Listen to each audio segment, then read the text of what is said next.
Сайн мэцгааны үзэгчдээ дэлхийн байгаль орчны өдрийн мэндийг хүргэе. Ногоо радио зорилттой эко шоу нэвтрүүлэг дэлхийн байгаль орчны өдөр үзэгчид та бүхэндээ хүрэхэд бэлэн боллоо. За өнгөрсөн жил Монгол орн дэлхийн байгаль орчны өдрийг тэмдэглэх зочин орноор сонгогдож байсан бол энэ жилийн хувьд маш олон арга хэмжээг зохион байгуулахаар төлөвлөсөн байна. За түүний нэг нь оюутан залуучуудын нуун зохион байгуулж буй флашмоб тэмцээн юм а. Ингээд өнөөдрийн дугаараар үзэгч та бүхэндээ байгаль орчин ногоон хөгжлийн яам Монголын оюутны холбоо UBS телевизийн хамтран зохион байгуулж байгаа флашмоб үйл ажиллагааг хүргье. Ногоо радио зорилттой эко шоу нэвтрүүлгийн удаагийн дугаартай хамтдаа байгаарай. Ирээдүйн ногоон байг, ногоон ирээдүйн төлөө хамтдаа. Хамтран зохион байгуулагч Монгол Улсын ерөнхийлөгчийн тамгын газар. Хамтран зохион байгуулагч байгаль орчин ногоон хөгжлийн яам. Хамтран зохион байгуулагч Улаанбаатар хотын захирагчийн ажлын алба. Өнөөдөр та бүхэнд хүрэлцэн ирсэнд бид нар маш их баяртай байна. Дэлхийн байгаль орчны өдрийг улс орон болгон тэмдэглэдэг 6 сарын 5-нд өнгөрсөн жил Дэлхийн байгаль орчны өдрийн дэлхийн зочин орноор Монгол улс тодроод бид нар өнгөрсөн яг жилийн өмнгийн талбай дээр бас томоохон арга хэмжээ явуулж ирсэн. Тухайн үед Монгол улсын ногоон хөгжлийн үзэл баримтлал гэдэг томоохон баримтчийг бид нар яг боловсруулж дуусаад засгийн газартаа танилцуулж ирсэн. Одоо өнөөдөр яг улсын их хурлаар тэр баримтчиг маань хилцэгдээд ойрын 2-7 хоногийн дотор батлагдахаар болж байгаа бид их баяртай байна. Санаа нь юу гэхээр Монгол улс хөгжих ёстой, ажлын байр бий болох ёстой, үйлдвэрлэл урагшлах ёстой, эдийн засгийн өсөл байх ёстой. Гэхдээ урагшлахдаа салбар болгон байгаль орчиндөө ээлтэй байгаль орчноо хайрлаж хамгаалсан ийм одоо шийдлүүд өгөх ийм хөгжил биднэрт хэрэгтэй. За тэрний тулд юу хэрэгтэй вэ гэхээр залуучууд та бүгд оюутнууд байгаль орчиндөө ээлтэй амьдрна гэдэг чинь юу гэсэн үг вэ гэдгийг өөрсдөө маш сайн ойлгох хэрэгтэй тийм ээ. Та нар ойлгож байгаа учраас өнөөдрийн талбай дээр ирсэн байх. Яаж байгаль орчиндөө ээлтэй амьдарч болох уу? Яаж байгаль орчиндөө ээлтэйгээр хөгжиж болох уу гэдэг тэр шийдлүүдийг тэр санаануудыг бас та нар ойлгоод толгойдоо шингээж байгаа учраас өнөөдөр тэмцээнд оролцоод бас санал шийдлүүдээ биднэрт санал болгох гэж байгаа гэж ойлгож байгаа. Тэгэхээр хамгийн түрүүнд та бид бүгдээрээ монголчууд ямар ч салбарт ажиллаж исэн амьдрал ахуйдаач тэр та нар одоо сургуулаа төгсөөд үйлдвэрлэл, компани, аж ахуй нэгж, төрийн байгууллага, төрийн бас хаанч ажилласан гэсэн ер нь би яаж байгаль орчиндөө ээлтэй амьдарч болох уу, ажиллаж болох уу, үйлдвэрлэл тэр компани урагшлуулж болох уу гэдгээ хамгийн түрүүнд ойлгосон байх хэрэгтэй. Тийм учраас та нар бас энд цугларсан байх. Тэрийг ойлгохын төлөө яваарай. Бүгдээрээ хамтдаа монголчууд маань ногоон соёл иргэншилтэй, ногоон хөгжилтэй, үлгэр жишээ орон болохын төлөө бүгдээрээ хамтран ажиллая. Баярлалаа залуучуудаа. 1972 онд Нэгдсэн үндэсний байгууллагын ерөнхий ассамбле жил бүрийн 6 дугаар сарын 5-ныг дэлхийн байгаль орчны өдөр болгон тэмдэглэж байхаар тунхаг гаргасан. Нэгдсэн үндэсний байгууллагын гишүүн орнууд анхны байгаль орчны өдрийг 1973 онд ганцхан их дэлхийн урайнд ор тэмдэглэж байсан бол улс орнууд 1978 оноос өөрийн санаачлагаар ураа дэвшүүлж байгаль орчныг хамгаалах талаар дэлхийд дахин зориулсан сурталчилгааны томоохон үйл ажиллагааг зохион байгуулсаар байна. Энэ жил манай орн дэлхийн байгаль орчны өдрийг зөв сонгож хэмнэлттэй хэрэглэхийн урайнд ор байгаль орчин ногоон хөгжлийн яам, Монголын оюутны холбоо хамтран Монголын их дээд сургууль, мэргэжлийн сургалт үйлдвэрлэлийн төв, коллежийн оюутан суралцагчдын дунд флашмоб уралдаан зохион байгуулан өнгөрүүллээ. Санаачлагч, ерөнхий зохион байгуулагч UBS телевиз. Хамтран зохион байгуулагч Монгол Улсын ерөнхийлөгчийн тамгын газар. Хамтран зохион байгуулагч байгаль орчин ногоон хөгжлийн яам. Хамтран зохион байгуулагч Улаанбаатар хотын захирагчийн ажлын алба.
хамтран зохион байгуулагч, байгаль орчин ногоон хөгжлийн яам. Хамтран зохион байгуулагч, Улаанбаатар хотын захирагчийн ажлын алба. Тэгэхээр ногоон хөгжил гэдэг бол өөрөө доктортой хөгжил. Тэгэхээр доктортой хөгжлийн гол хөтлөгч чинь хэн байх вэ гэхээр мэдээж монголчууд. Тэр дотроо Монголын нийгмийн хүн амын 65 орчим хувийг эзэлж байгаа манай залуучууд. За залуучуудын маань тэргүүлэгч чинь хэн байх вэ гэхээр мэдээж оюутан залуучууд маань байж байгаа. Ер нь бол улс орны оюутан залуучуудыг тухайн эх орны ирээдүйн хөтлөгч хүчин тэр хөгжлийнх нь гол түүчэн гэж ингэж үздэг. Тийм учраас энэ жил Монголын оюутны холбоотой хамтраад энэ дэлхийн байгаль орчны өдрийг оюутан сурагчдынхаа дунд зарлая гэд маш богино хугацаанд шийдээд тэгээд бараг л энэ оролцсон багууд маань нэг 10 гаруй хоног л өнөөгөө бэлтгэсэн байх. Тэгээд маш амжилттай, цөөхөн ч гэсэн маш амжилттайгаар оюутан залуучууд флаш мобын үзүүлбэрээр дамжуулж бидний ирээдүй бол ногоон хөгжил юм аа. Ногоон хөгжлийн эцэст нь бид юм аа гэсэн ийм их ураа бол тийм байлаа. Энэ ураатаагаар үзүүлбэрээ үзүүллээ. Тэгээд бид нар бодож байлаа. Ер нь бол эх жил нэлээд сайн бэлтгэж жагаад энэ флаш моб үзүүлбэрийг нэлээд өргөн хүрээтэй явуулах юм бол бас энэ флаш мобоор дамжуулаад залуучууд маань өөрсдийнхөө хийж байгаа үйлдэл болгон дээр их зөв үйлдэл хийдэг ирээдүйдээ ер нь бол улс орны хөгжил бол ногоон хөгжилтэй тулгуурлаж хөгжих юмаа гэдэг тийм зөв ойлголт танин мэдхүйтэй болоход нь туслах юм байна гэж ингэж бодож байлаа. Тэгээд эх жилийн 6 сарын 5-ны өдөр бол ойрхон байна. Оюутнуудтайгаа хамтарч хийх ажил маань ч гэсэн өнөөдөр илүү их тийм тодорхой бас гоё зорилготой болж байна гэдэгт их баяртай байгаа. Флашмоб гэдэг нь олон хүн ямар нэгэн зорилгод орнигдэж, нэгэн газар болцсон цуглаж, нэгэн зэрэг хөдөлгөөн хийдэг бөгөөд ихэвчлэн нийгмийн сайн сайхан үйлсийн төлөө зугаатай үйл ажиллагаа өрнүүлдэг бяцхан тоглолт юм. 2003 оны 5 дугаар сард анхны флашмобыг Harper's Magazine сэтгүүлийн эрхлэгч Bill Wesig Нью-Йоркийн Манхаттанд зохион байгуулсан байна.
Хамтран зохион байгуулагч Монгол Улсын ерөнхийлөгчийн тамгын газар.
байгаль орчин ногоон хөгжлийн яам, Монголын оюутны холбоо хамтраад энэ анх удаа одоо флаш моб гэдэг залуучууд байгаль орчноо хайрлан хамгаалахад өөрийнхөө үүрэг оролцоог бий болгох, тэр үе тэнгийнхэнтэй зөв мэдээлэл өгөх ийм зорилгоор өнөөдөр бас манай 7 их сургуулийн баг оролцлоо. Тэгээ энэ баг одоо оюутан залуучууд маань байгаль орчноо хамгаалахад залуучууд маань мод тарих хэрэгтэй. Үе тэнгийнхэндээ зөв үлгэр дуурайлж өгч хогоо одоо хаяхгүй байх, байгаль орчноо хамгаалах, гол горхинд одоо хог хаяхгүй байх. За одоо байгаль орчноо хамгаалахад зөв ээлтэй технологи хэрэглэх гэх мэт ийм олон сайхан санаачлагуудыг бол дэвшүүлж бүжгийн тэмцээн маань амжилттай өндөрлөө. Иргэжил бид нар бас энэ тэмцээнийг уламжил болгоод маш өргөн хүрээнд ус зохион байгуулахаар төлөвлөж байна. Олон оюутан залуучууд бас оролцож байгаль орчин ногоон дэлхийг аврахад өөрсдийн дуу хоолойгоо өргөж оролцлоо. Хамтран зохион байгуулагч Монгол Улсын ерөнхийлөгчийн тамгын газар. Хамтран зохион байгуулагч байгаль орчин ногоон хөгжлийн яам. Хамтран зохион байгуулагч Улаанбаатар хотын захирагчийн ажлын алба. Дэлхийн байгаль орчны өдөр болон дэлхийн ган зүжилттэй тэмцэх өдрөөр зөв сонгож хэмнэлттэй хэрэглээ урандор Монголын ихтэй сургууль мэргэжлийн сургалт үйлдвэрлэлийн төв Кодишийн оюутан суралцагчдын донд дэлхийн дулаарал болон зүжилтийн эсрэг байгаль орчноо хамгаалах, ногоон хөгжлийг бий болгоход оруулах хувь нэмэр, хүсэл зориг, хүчин чармайлтыг урлагаар дамжуулан илэрхийлэх зорилготой зарласан флаш моб бүжгийн тэмцээнд амжилттай оролцож гутгаар байр эзэлсэн алиалагч багт талархаж өргөмжлөлт 2 сая төгрөгөөр шагнав.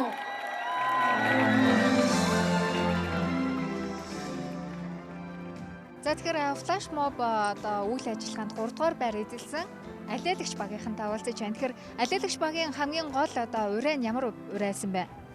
Бидний ураа болохоор ногоон дэлхийг хойж үдээ үлдээцгээе гэсэн ураа. Тийм ч учраас ийм хөөрхөн бага насны хүүхдүүд оруулсан бахан. Тэгэхээр ер нь бол ах эгч нартайгаа өрсөлдөж ямар байсан? Гайгүй. Чи уг нь ингээ хөөрхөн бүжгэн дээрээ ингээл инээгээл гараад ирсэн чинь бас ингээл ой устаал ингээд байгаль дэлхий сүрээд тийм ээ? Тий. Тэгээ би гарч ирээд модоо хугалж байгаа байхгүй. Тэгээ дараа нь харамсаад бүгдээрээ хамт бүжиглээ сэргийж байгаа. Ер нь бол яг бүжгийн гол санаа нь ерөнхийдөө одоо бага насны хүүхдүүд ч гэсэн модоо ч юм уу цэцэгсээ хамгаалах тийм одоо мэдгэдэггүй байхгүй ч юм уу эцэгчүүд сайн ойлгуулж өгдөгөөс болоод мөчөр углах, цэцэг навч тасдах ч юм уу тиймэрхүү зэргүүд байгаа. Тэгээ тэрнээсээ болоод ингээд байгаль дэлхийг баг багаар хороогоод байгаа гэдгийг ойлгуулж байгаа тийм охин тийм алиалагчийн тухай өгүүлж байгаа маа. флаш моб бүжгийн тэмцээнд амжилттай оролцож дэд байр эзэлсэн Монгол Улсын их сургууль NUM баг талархаж өргөмжлөл 3 сая төгрөгөөр шагнав. Юун төрөөс бас баяр хүргэе тийм ээ. За баярлаа. Тэгэд манай мойсих ерөөсөө нэгдээд яг 3 хоногийн өмнө нэгдэл энэ тэмцээнийг боллоо орё хэдүүлээд зориглоод нэг үзьегээд гол нь энэ флаш моб банд зөвхөн флаш моб гэж бүжиглээд дуусахгүй оюутнууд залуучуудаа юм хүргэх үүднээс болж байгаа учраас бид нар зүгээр нэг бүжиглээд дуусгах гэж бодоагүй. Тэгээд эхлээл айгүй олон зүйлийг харуулахыг зорьсон. Тэгээд цаг давч байсан болохоор бид нар ерөнхийдөө 5 минутанд багтаагаад бүгдийг үзүүлэхийг зорьсон. Анх удаа флаш мобын тэмцээн Монголд болж байна. Тэгээд ийм гоё тэмцээн зохиож байгаа бас энэ байгаль орчин ногоон хөгжлийн яамны хамт олон UBS телевиз Монголын оюутны холбооны агч нартай бүгдээрд нь баярлалаа илэрхийлье. Энд оролцсон бүх оюутнууд маш их баяр хөөртэй, ийм сайхан арга хэмжээд бүгдээрээ айгүй гоё тийм баяр хөөртэй оролцсон. Тэгээд энэ зүгээр нэг ийм флаш мобын тэмцээн биш. Монгол нийт оюутан залуус, монголчууд нийт монгол иргэдтэй те байгаль орчноо хамгаалъя, хайрлая гэсэн санааг давхар илтгэсэн тийм гоё тэмцээн болсон. Одоо миний хувьд болон оролцогч нь талбай дээр цугласан бүх хүмүүсийн хувьд маш их гоё санагдсан. Тэгээд өнөөдөр бүх багууд маш тийм гой санаануудыг гаргаж ирж байна. Бүгдээрээ өөр ураатай, өөр өнгө төрхийг илтгэсэн, өөр сургуулийн гой өөр үзэл бодлууд гарч ирж байна. Тэгээд үнэхээр их гоё үйл ажиллагаа болж байна. За бид бүгдэд нэгдүгээр байр буюу тэргүүн байрын өргөмжлөл яг одоо гарт байна.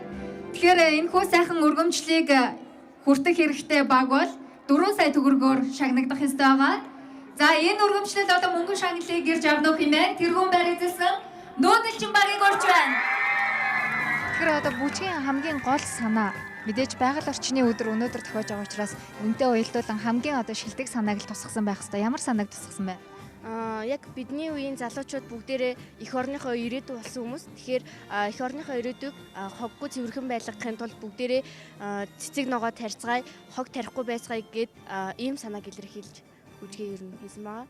Тэгэхээр энэ дахин оюутнууд дандаа нэг ангийнхан гэж хэлэхэд бас эргэлзээтэй юм шиг байна л да. Тэгэхээр соёл урлагийн сургуулийн ямар ангийн хүүхдүүд бас энэ даган бол соёл урлагийн сургуулийн ер нь бол ихэвчлэн СИС-ийн оюутнууд байгаа, соёл иргэншлийн сургуулийн оюутнууд.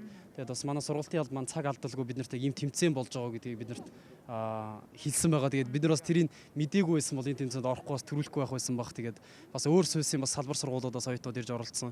Тэгээд бас dance, UB dance сургуулийнхан бас жоохон хүмүүс оруулж байсан болохоор бид нар бас тоогоо нөхөхийн тулд бас ганц хоёр дүүнэрийг авчирч бүжиг зааж оруулсан байгаа. Яад ч байсан суйсынхаа нэрийг унгаахгүй урлагийн бас нэг юм том тэмцээнд ороод тэгээд гараад ирлээ. Тэгээд их баяртай. За нийт байр эзэлсэн багуудтай баяр хүргэе. Тэгэхээр флаш мобод идэвхтэй оролцсон нийт оюутан суралцагч та бүхэндээ бас сурлагын өндөр их амжилтыг хүсье. Ингээд энэ арга хэмжээг хааж өгнө хэмээн байгаль орчин ногоон хөгжлийн яамны хэвлэл мэдээллийн албаны дарга Базар таныг урьж байна. За маш их баярлалаа. Маш их сэтгэл хөдлөлөө. Маш гоё флаш моб үзүүлбэр боллоо. Энэ үзүүлбэрийг байгаль орчин ногоон хөгжлийн яамтай хамтран зохион байгуулсан Монголын оюутны холбоондоо бас талархал илэрхийлье. Ирэх жил бид илүү олон баг оролцуулахын төлөө маш эртнээ сайн зохион байгуулж бэлтгэн.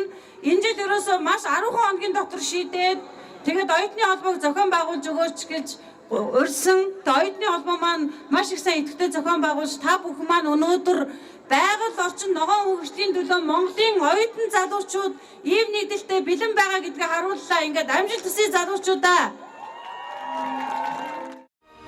Хамтран зохион байгуулагч байгаль орчин ногоон хөгжлийн яам.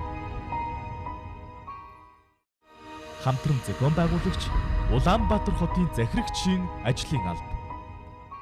Дэлхийн байгаль орчны өдрийг энэ жилийн хувьд зөв сонгож хэмнэлттэй хэрэглэлийн уран дор зохион байгууллаа. За энэ уран дор зохион байгуулсан оюутан залуучуудын флаш моб тэмцээн тун амжилттай өндөрлөө. Мөн энэхүү арга хэмжээнд UBS телевиз хамтран зохион байгуулагчаар оролцсон та туйлын таатай байна. За мөн Монголын оюутны холбоо болгон оюутан залуучууд маань энэ үйл ажиллагаанд идэвхтэй оролцсон нь үнэхээр сайшаалтай байсан юм а. Дэлхийн байгаль орчны өдөр ногоон ирээдүйн зорилтод эко шоу нэвтрүүлэгтээ хамтдаа байсан үзэгчид та бүхэндээ баярлалаа. Дараагийн дугаараар уулзтлаа баяртай. Ирээдүйн ногоон байг, ногоон ирээдүйн төлөө хамтдаа.